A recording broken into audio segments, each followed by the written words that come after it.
হয়, নিশ্চিতভাৱে আপুনি ইতিমধ্যে উল্লেখ কৰিছে যে অসম বিধানসভা নিৰ্বাচনৰ প্ৰচাৰ কাৰ্য আজি অন্তিমটো দিন আৰু অন্তিমটো দিনত নিৰ্বাচনী প্ৰচাৰ তুংগত উঠাইছে ছিজনগ্ৰাম বিধানসভা সমষ্টিত কংগ্ৰেছ দলৰ প্ৰাৰ্থী নুৰুল ইছলাম। আৰু মোৰ সৈতে এই মুহূৰ্তত নুৰুল ইছলাম আছে।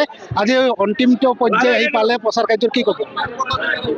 আমাৰ প্ৰচাৰ কাৰ্য তুংগত উঠিছে। প্ৰচাৰ কাৰ্য কেনে ধৰণৰ চলিছে আপোনালোকে ৰাইজৰ উপস্থিতি, ৰাইজৰ উৎসাহ, কৰ্মীসকলৰ উৎসাহ দেখিলে আপুনি গম পাব। সকলো কথা স্পষ্ট হৈ গৈছে। বিশেষকৈ AIUDF দলৰ বিশেষকৈ প্ৰাৰ্থী আছিল ৰেজাউল কৰিম চৰকাৰ, কেনেধৰণৰ যুদ্ধ হ'ব এইবাৰ?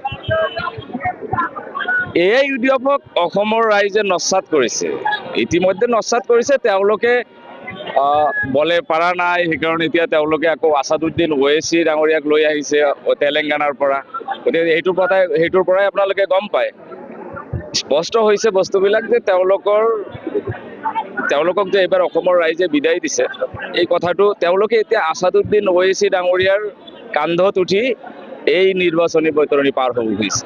হয়, নিশ্চিতভাৱে এই মুহূৰ্তত ক'ব লাগিব ৰাইজৰ দলৰ সাংগঠনিক সম্পাদক পাৰভেজুৰ ৰহমান আছে। মই আপোনাৰ পৰা জানিব বিচাৰিছোঁ, নিৰ্বাচন আজি অন্তিমটো দিন, বিশেষকৈ AIUDF দলৰ আছে ৰেজাউল কৰিম চৰকাৰ আৰু আপোনালোকৰ নুৰুল ইছলাম, কেনেধৰণৰ প্ৰতিদ্বন্দ্বিতা? নাই, আমাৰ বিৰোধী ঐক্য মঞ্চৰ প্ৰাৰ্থী কংগ্ৰেছ দলৰ প্ৰাৰ্থী নুৰুল ইছলাম ভাই এইবাৰ জিকিব, এইটো খাটাং। ৰাইজে AIUDFক প্ৰত্যাখ্যান কৰিছে, সাম্প্ৰদায়িক শক্তিক প্ৰত্যাখ্যান কৰিছে আৰু গৌৰৱ গগৈৰ চৰকাৰ হ'ব যে এইটো মানুহে এইবাৰ স্থিৰ কৰি লৈছে।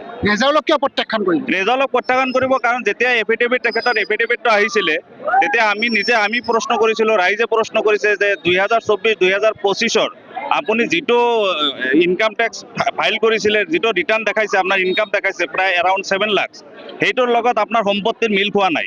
আপোনাৰ গৃহিণী, আপোনাৰ ৱাইফ কোনো ইনকাম নকৰে, কোনো কাম নকৰে, হাউচ ৱাইফ বুলি আপুনি লিখিছে, কিন্তু তেখেতৰ নামত ইমান সম্পত্তি, সেই সম্পত্তিৰ হিচাপ আপুনি আজিলৈকে ৰাইজৰ মাজত দিয়া নাই। কিন্তু আপুনি কৈ আছে আপুনি সংগ্ৰাম কৰিছে, চান্দা উঠাইছে, ভিক্ষা খুজিছে। এতিয়া সেই ভিক্ষা বা এই চান্দাটো নিজৰ কাৰণে কৰিছে নে ৰাইজৰ কাৰণে কৰিছে, জাতিৰ কাৰণে কৰিছে, সেই প্ৰশ্নটোৰ উত্তৰ তেখেতে আজিলৈকে দিয়া নাই।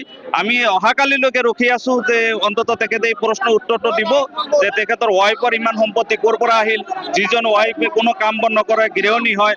গতিকে সেই ইয়াৰ কাৰণে আমি ৰখি আছো, কাৰণ 50 লাখ টকাৰ ফ্লেট, 80-90 লাখ টকাৰ মাটি, এইবোৰ কথা ৰাইজে এতিয়া গম পাইছে আৰু ৰাইজে এইটোৰ বিচাৰ কৰি আছে আৰু এইটোৰ উত্তৰ ৰাইজে বিচাৰি আছে। 20 বছৰ সংগ্ৰাম কৰিছে বুলি কৈছে, ছাত্ৰ সন্থাৰ লগত জড়িত হৈ আছে, সংখ্যালঘু আমচুৰ লগত, কি ক'ব? নাই, আমি কোৱা নাই, তেখেতে কৈছে 20 বছৰ সংগ্ৰাম কৰিছে আৰু 20 বছৰ সংগ্ৰাম কৰিছে, চান্দা উঠাইছে, আমাৰ জাতিৰ কাৰণে কাম কৰিছে, ভিক্ষা খুজিছে, তেখেতৰ একো নাই বুলি কৈছে। কিন্তু এই সম্পত্তি তেখেতৰ এফিডেভিটৰ লগত তেখেতৰ কথাৰ মিল নাই। দ্বিতীয়তে এনে কি সংগ্ৰাম কৰিলে যে ৰাজতন্ত্ৰৰ লগত সংগ্ৰাম কৰিলে, চৰকাৰৰ বিপক্ষে সংগ্ৰাম কৰিলে, কিন্তু তেখেতৰ নামত কোনো কেছ নাই, মামলা নাই, পুলিচৰ কোব খোৱা নাই, জেল যোৱা নাই। পৃথিৱীৰ ইতিহাসক এইটো এটা নজিৰবিহীন ঘটনা।